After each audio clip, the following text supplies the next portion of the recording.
Wow, this is quite exciting for me.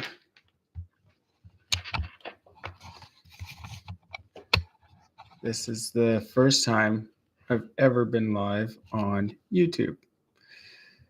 And wow. And I'm just learning everything. Apparently, I can put people in timeout. That's cool. Anyway, I'm Laverne, and I'm here to talk about personal growth and healing from trauma, childhood trauma. My story began when I grew up in a cult, and I experienced a lot of abuse. And I didn't realize it, but I grew up as a people pleaser. And 40 years later, that came back to haunt me.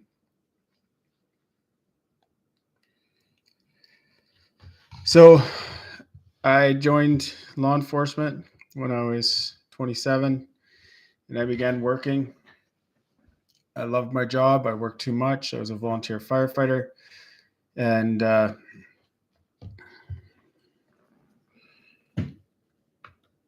want to do that.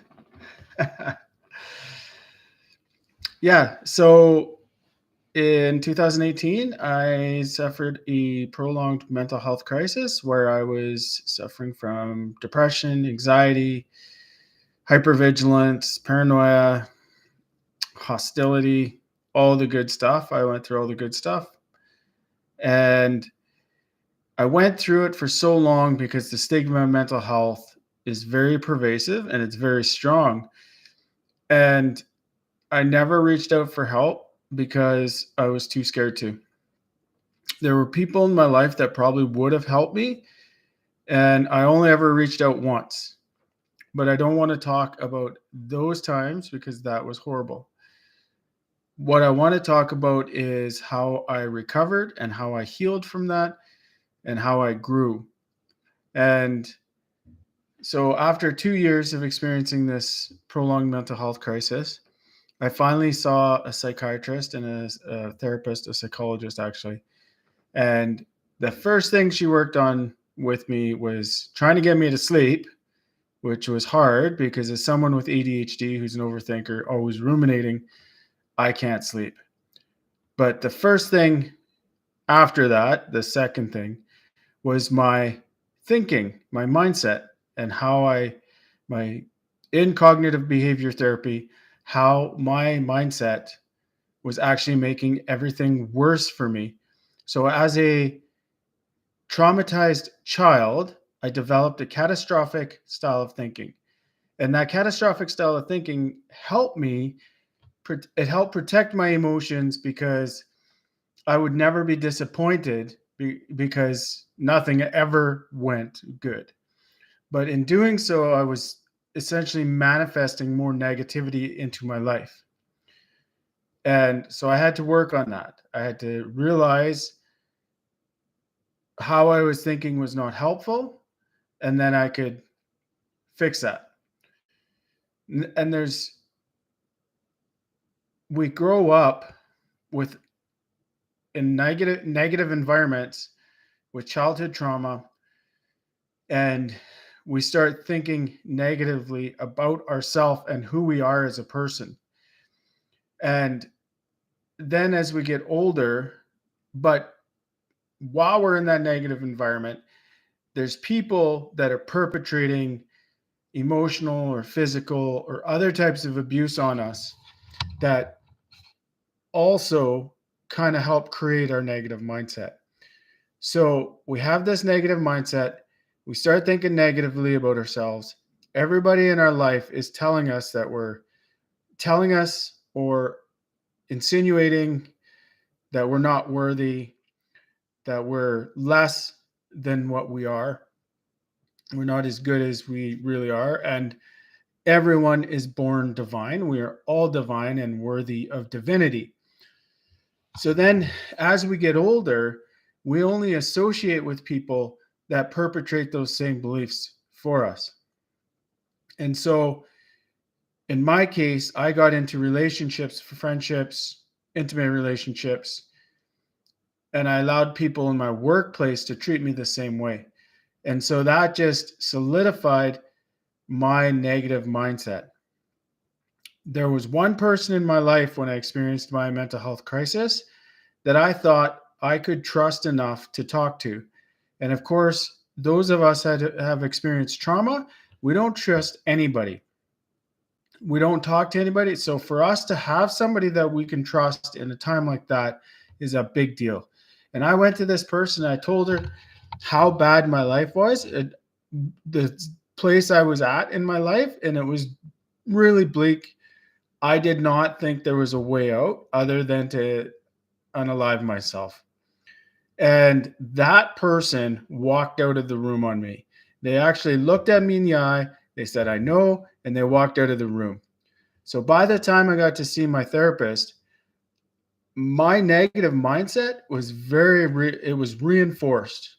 I was not good enough and I could not do anything right. Even though I was terrified of failure, I didn't think I could even try. And so you have to work on your mindset. You have to fix your mindset. And oftentimes what we don't realize is that even though we're adults, it's our inner child that's driving the bus. Our inner child is the one that's driving our emotions and control of our emotions, and they're the one making the decisions. And we have to learn that. We have to try to figure out where our thoughts and our emotions are coming from. So your first step is you have to be aware of your thoughts and conscious of your thoughts. You have to start thinking about how you think and what you think. And your mind doesn't know the difference between a joke or seriousness. So never call yourself stupid. Never call yourself dumb. Never call yourself clumsy or klutz or whatever. So be aware of how you're thinking. That's the most important thing. And be aware of your thoughts. You have to be aware of your thoughts. So I beat myself up for everything all the time. And after a couple of years of working with her, it didn't take me that long, but let's just say 2 years after working with her, I dropped a bottle of hot sauce on the floor and it shattered everywhere, went flying everywhere. And normally I would say, or I would have said, oh, you're so clumsy or whatever. And I started laughing and I told myself, oh, I had to clean up the floor anyway. So you catch your thought and you reframe it. And when you can do that, you can start changing your life. You start changing your life, you become more positive, and you train your mind to start thinking more positively. So what I had to do for the first while was I'd be aware of my thoughts and be like, okay, stop. That one's not helpful. So then you don't beat yourself up for thinking about it. You just catch it, you acknowledge it, and then you send it on its way, preferably with love and grace, because that's how you treat yourself. And then you reframe it and you take the negative out of it and you put a positive in there in place. For example, a lot of us like to say or often say, I have to do this. I need to do this. No, you don't have to. You don't need to do that. When you say that, you're removing the choice. You're removing the choice. You're making yourself a victim because you're saying, oh, I can't, I have to do this, right? No, you don't have to go to work if you don't want to, right? But hopefully you are blessed or you get to go to work. You're blessed to have a job, right? You don't have to do anything. You always have a choice. And you can choose to be a victim or you can choose to be somebody that's getting ahead in life and living a happy, positive life. You don't have to go pick up your kids at school or from daycare. You don't have to do that. You have a choice. And I'm betting that unless you're a narcissist or an antisocial personality or someone with just a ton of trauma, you actually want to go get your kids.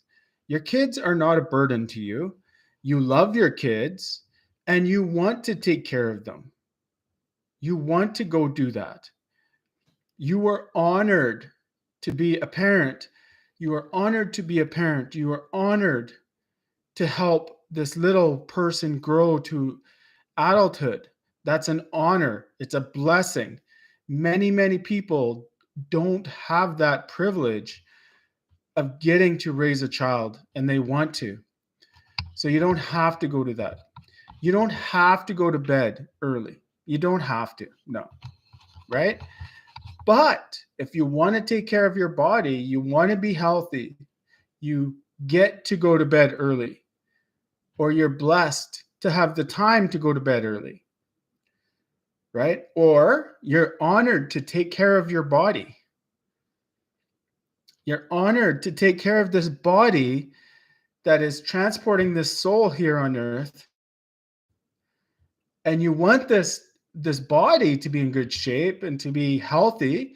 So you're honored to go to bed early and take care of it, so this body can be well rested tomorrow, so that you can go to your job that you're blessed to have, so that you get to take your children on vacation somewhere. Do you see how this goes from when you have to do something to now when you're blessed and you're honored and you get to do things? Now you have a choice. And I'm willing to bet that if you're like me, and you're a person, so you probably are like me, you know people that are stuck in victimhood. How many people know somebody that's stuck in victimhood? How many people have maybe dated somebody that's stuck in victimhood? Not me. What are you looking at? Anyway, those people are making a conscious choice. Not always, maybe. But they're stuck. They're stuck at being victims.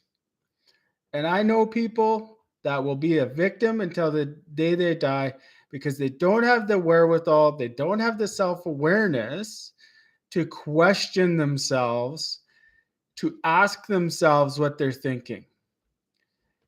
Does this line of thought serve me?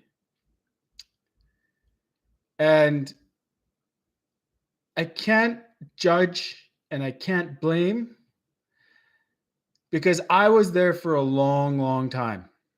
And society would have let me stay there, justifiably so.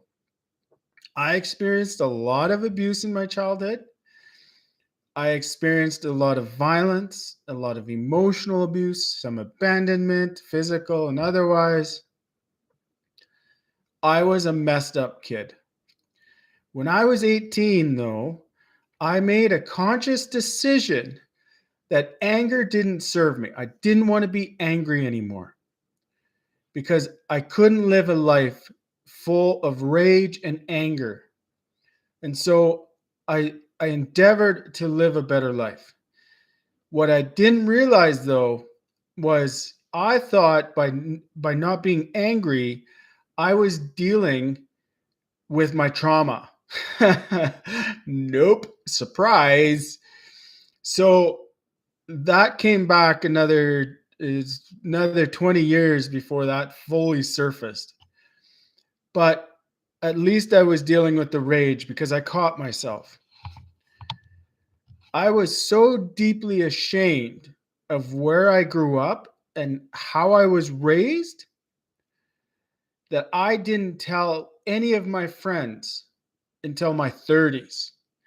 Any of the people that I met as an adult later in life, I didn't tell them where or how I was raised, like in a cult, until I was in my 30s. I had that much shame about it. But over time, I started to realize something. All of that stuff that happened to me as a child, and all of that stuff where I was raised and how I was raised, I had no control over that. It literally was not my decision. Uh, depending how spiritual you are, that was or was not my decision. In the physical human body sense, that was not my decision. That stuff was not my decision. And so I realized that all the shame I had was not mine to carry. It was weighing me down. It was not mine to carry. And I started to talk about it and remove that shame. It's like a cement backpack. It just fucking wears you down. I wonder if I can swear on live. I guess I'll find out. Anyway, it wears you down, and you can't talk. You're just it's an ugly place to be. So once I started talking about it, I started removing that shame, because openness, shame needs a closed door to hide behind. It needs to be buried. And when you open the door and let the light in, shame goes away. So as I release that, my shame goes away, but the trauma is still there. There's still a lot of deep trauma there. And then once I started hitting like my mid 30s, I started to realize something. I started to realize that all of the events that I had experienced in my life, all of those events that I had so much shame about, had made me a better person. Those incidents had molded me together to make me a person that I kind of liked. I hadn't learned self-love yet, but I kind of liked. I thought I was a decent guy. And so I started to realize that, hey, there's not all, like, yes, there was some bad events, but they broke me. They made me hurt a lot and some pain, but I was starting to extrapolate the good out of it. And when I was able to do that, I started to release some more anger and tension and hatred. And I was able to start forgiving a little bit. And forgiveness is not about them, it's about you. Because the hatred and that pain and that anger, that's all poison. That's all toxins in your body that just fester like an invisible infection in your body that consumes you. And so when you start releasing that and you start forgiving little bits at a time, and there's so many layers to it, and it takes forever to get down, but you can start releasing some of the layers. And and you can start actually living a more fulfilled life. And so as I started to forgive, I started to be happier, but there was still a lot of trauma. And I still thought I was dealing with it, but I wasn't. So when I had my mental health crisis, it went on for 2 years. And I'm probably going to talk about that more on here and some of that. But this is kind of like more of an introductory live. People can watch later, try to figure out who I am. I started doing therapy, and I started doing EMDR therapy. And my psychologist suggested EMDR, which is eye movement desensitization and reprocessing.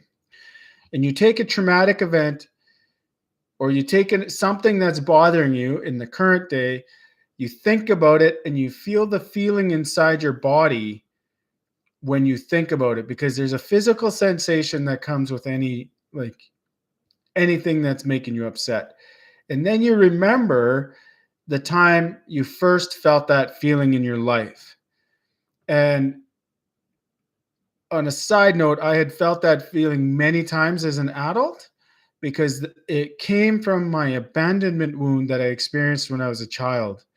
And I experienced a very physical, serious abandonment wound that led to some more stuff.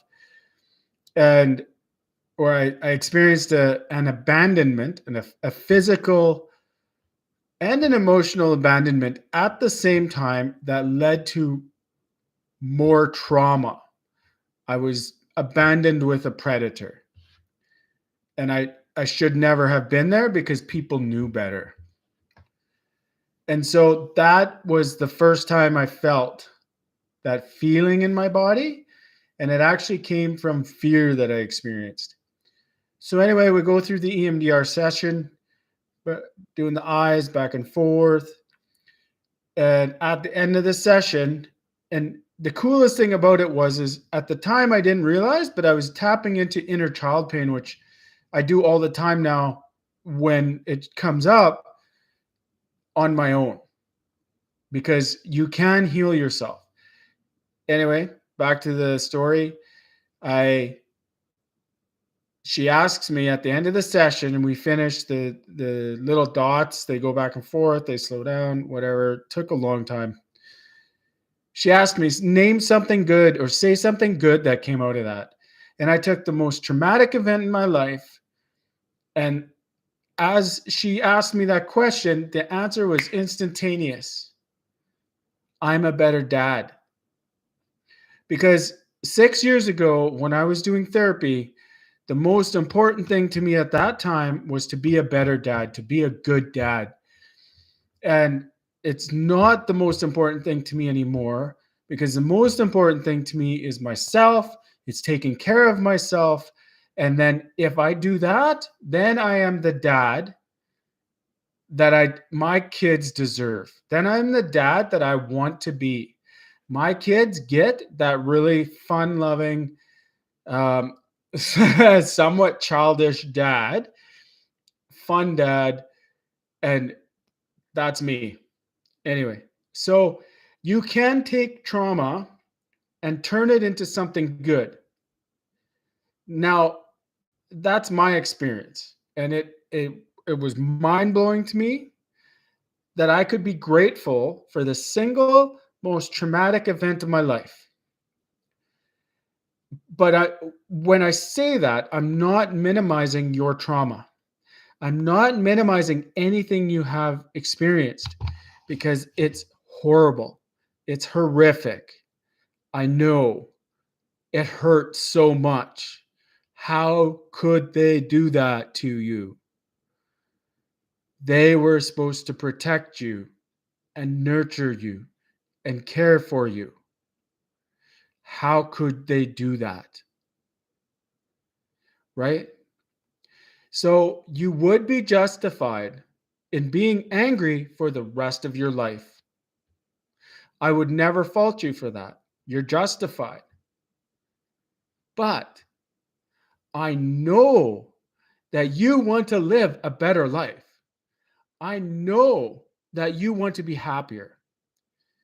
And sometimes you have to come to the awareness, the realization that they don't care. They're never going to apologize. Maybe they died and you can't have that discussion with them. Forgiveness is not about them. It's about you. They don't realize they need forgiveness, or they don't care. So don't try to get it. You have to release it. If you want to be happy, if you want to live that life that you deserve, and you might not think you deserve it because you've been beaten down your whole life, but you deserve it. And you can have it. And what I've told you today is just a fraction of my story. I've gone through so much more. But I just wanted to do this to let people know who I am. This is my first live ever. And I don't even know if anybody's watching, because I covered it up because I didn't even want to get nervous. If you see this later, ask me questions. Send me a message. I will do a video on it, or I'll do it on a live. I'm going to do regular lives. I have to set my schedule. I just realized I could go live today, so off I went. Here I am. Anyway, that's me. I'm Laverne. I hope that you can live the life you deserve with all the love. Have a good night.